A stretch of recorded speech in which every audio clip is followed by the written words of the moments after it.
आत्ताही अथन नातो कोई नातो परोसिया. या संसारामध्ये आपलाच आपण मालक असतो. आपला कोणीही मालक नसतो.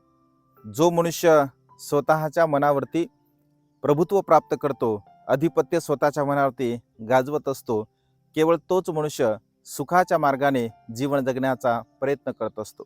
या संसारामध्ये कोणीही कोणाचा स्वामी नाही आहे, कोणीही कोणाचा मालक नाही आहे. आपण आपले स्वतःचे स्वामी आणि स्वतःचे मालक असलो पाहिजे.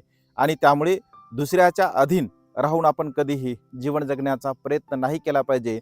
तर स्वतःच्या मनाला आपल्या अधीन ठेवून आपण जीवन जगण्याचा प्रयत्न केला पाहिजे. अशा प्रकारे स्वतःचं दमन करणारा मनुष्य आपल्या जीवनामध्ये शांतीला प्राप्त होत असतो. तो सुख समाधान आपल्या जीवनामध्ये प्राप्त करत असतो आणि त्यामुळे स्वतःचं दमन हे सर्वश्रेष्ठ आहे. अशा प्रकारे जाणून आपण स्वतःचं दमन करण्याचा प्रयत्न करावा. नमो बुद्धाय. जय भीम.